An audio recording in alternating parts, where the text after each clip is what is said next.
Good morning, church family. It is Thursday, April 9th, 2020. Getting close to tax day, except it's not going to be tax day this year. We had a wonderful prayer meeting last night for those that joined us on our Zoom meeting. We would love for you to join us next week. We'll be doing it again next week. Our Remember the Cross service is Friday night at 7 p.m. That will be uploading by live stream to YouTube and to Facebook Live. Please join with us, a gospel message. It's normally the service we gather and we remember what Jesus Christ did on the cross. We normally take the Lord's table.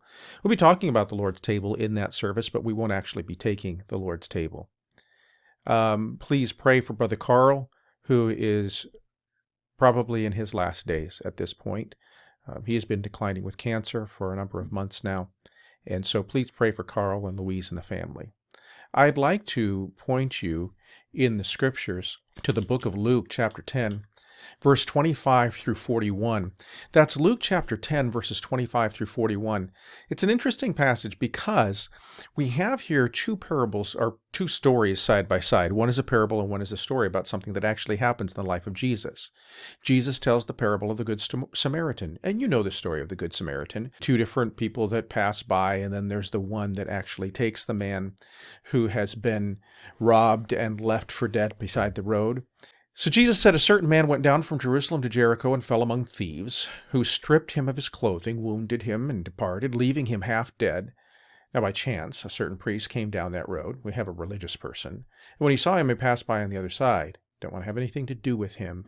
Don't know what's going on there. Maybe he's a drunk, thinking that way about him. Likewise, a Levite, when he arrived at that place, came and looked and passed by on the other side.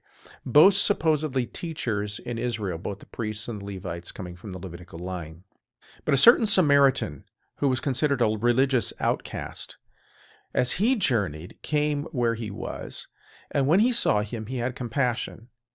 Now, I think that Jesus chose the Samaritan because the Samaritans were outcast, probably had more compassion in this way because they were less considering themselves separated from sin and the world. But when he saw him, he had compassion. So he went to him and bandaged his wounds, poured on oil and wine, took care of him. He set him on his own animal, sacrificial, brought him to an inn, took care of him. On the next day when he departed, he had to go and do his own business. He took 2 denarii, gave them to the innkeeper, and said, take care of him. So he left him in a place where he could be taken care of. And whatever more you spend, when I come again, I will repay you. Even an open-ended expenses there. So which of these do you think was neighbor to him that fell among the thieves? And they said, the one who showed mercy on him. He said, go and do likewise. Jesus told the disciples, go and behave like this man. The point of this lesson was for him to see the needs of others and go and behave like this. Now, notice a couple things. This isn't about institutional caring for people. The church should do this. The government should do this. This is about individual responsibility. As you come across people in your own life, your neighbors, your friends, people that you come across along the way, showing wise care and compassion. But then notice the next story. Now it happened as they went that he entered a certain village, and a certain woman named Martha welcomed him into her house. That we have the story of Mary and Martha. And remember, Martha was distracted. She's doing all this serving, while Mary is focused upon Jesus.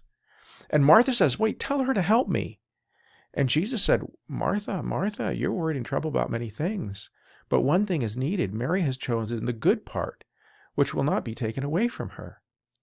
Now, it seems almost like these two stories are contradictory, and they're right next to each other in Scripture. But it seems like they're contradictory. The one says, pay attention to serving others. But when we come to the Mary and Martha story, Martha is paying attention to serving others, while Mary is just focused upon Jesus. But the stories really aren't contradictory.